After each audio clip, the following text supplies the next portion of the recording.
भगवान बुद्ध के जीवन बदल देने वाली कहानी। एक बार बुद्ध अपने भिक्षु के साथ भिक्षा के लिए किसी गांव की तरफ जा रहे थे। तभी अचानक बुद्ध के पैरों में कांटा लग गया।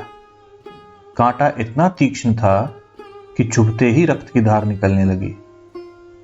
बुद्ध के भिक्षु ने रक्त को रोकने के लिए कपड़ा फाड़कर बुद्ध के पैरों पर बांध दिया। इस घटना को कुछ लोग देख रहे थे और जो कि बुद्ध से ईर्ष्या करते थे, उन्होंने बुद्ध से कहा कि हम तो तुम्हें परम ज्ञानी समझते थे, लेकिन दर्द को तुम भी सहन नहीं कर सकते। तुम पाखंडी हो और ये हमने सिद्ध कर दिया है। ये कांटे हमने ही बिछाए हैं। इस गांव में तुम्हारा स्वागत नहीं है। इस गांव में तुम्हारा स्वागत नहीं होगा और तिरस्कार होगा। इस गांव में तुमको कोई भिक्षा नहीं मिलेगी। बुद्ध ने उन लोगों से अनुरोध किया कि कृपया अपने गांव में मुझे भिक्षा लेने दें। बुद्ध के ईर्ष्यालुओं ने बुद्ध का उपहास बनाने के लिए कहा कि अगर तुम्हें भिक्षा के लिए इस गांव में आना है तो तुम्हें अपने रक्त की बलिदान देनी होगी। तुमको इन कांटों के रास्ते से ही गुजरना होगा।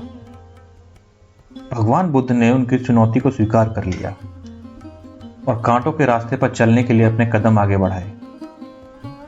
बुद्ध मुस्कुराते हुए कांटों पर चलने लगे।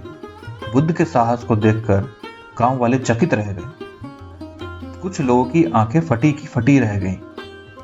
गांव वाले सोचने लगे कि बुद्ध भिक्षा के लिए दूसरे गांव भी जा सकते थे, तो फिर कांटों पर चलकर क्या साबित करना चाहते हैं। गांव वाले बुद्ध के संदेश को इतनी जल्दी नहीं समझ पाए।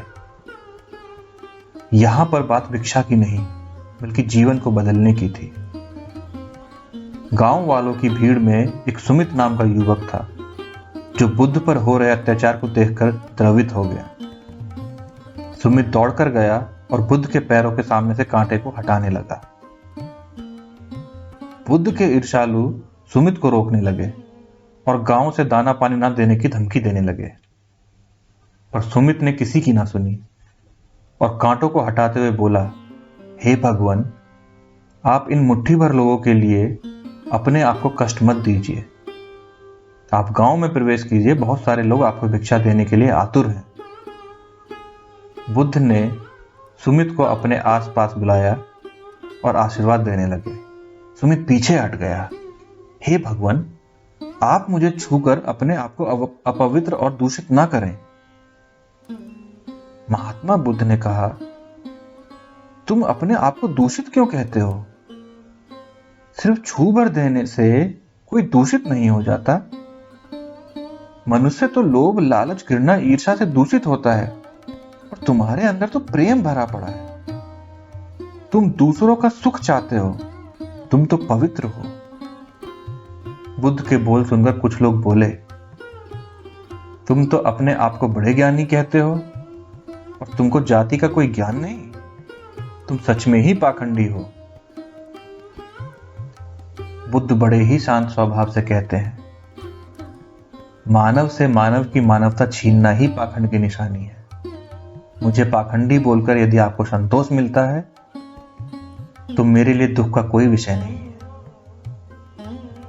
तो कुछ लोग बुद्ध पर बरस पड़े, परंतु यह तो धर्मशास्त्र है, फिर यह पाखंड कैसे हुआ?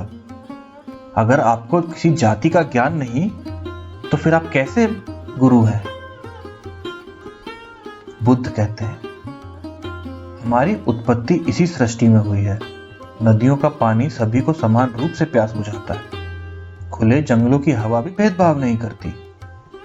खुला आसमान हमारे पिता के समान हमारी परवरिश करता है। सृष्टिकर्ता ने भी कोई भेदभाव नहीं किया। फिर हम इंसान कौन होते हैं भेदभाव करने वाले? ये कैसी व्यवस्था? मैं इस जाति व्यवस्था को नहीं मानता। मेरी नजर में कोई भी इंसान अछूत नहीं। मैं सबको छूऊंगा और मैं फिर भी पवित्र रहूंगा। मानव मानव में भेद करके अपने संबंधों को बिगाड़ता है। बुद्ध के वचन के बाद कुछ लोग कहते हैं कि अगर आप इतना ही कहते हैं तो सुमित को अपना भिक्षु क्यों नहीं बना लेते? बुद्ध ने कहा कि अच्छा सुझाव है और बनाऊंगा। अगर सुमित तुम चाहते हो तो तुम मेरा भिक्षु बन सकते हो। और बुद्ध के आमंत्रण पर सुमित पहला नीच जाति का बौद्ध भिक्षु बनता है। सुमित वो पहला इंसान है जो एक नीच जाति से होते हुए भी बुद्ध का भिक्षु बनता है, और बुद्ध ने उसे स्वीकारा, बुद्ध ने उसे अपना भिक्षु बनाया। और इस पूरे विवरण में केवल सुमित का जीवन नहीं बदला, बल्कि सभी लोगों का, बाकी लोगों का जीवन भी रूपांतरित हुआ। धन्यवाद।